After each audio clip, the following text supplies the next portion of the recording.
SMX Show has passed me one of his Game Boy cartridges that's got a strange rattle to it. Let's open it up and find out what it is. We just need to undo the game bit screw. Here we go. Let's open it up. And there we go. Fallen right out. Little piece of plastic causing that rattle. Let's give this game cart a clean and then we can test it out. Bit of isopropyl. Rub it down.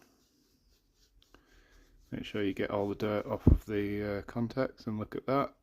Very nice and dirty on there. Now that rattle's gone, let's test out the game. It looks to be working properly. There we go.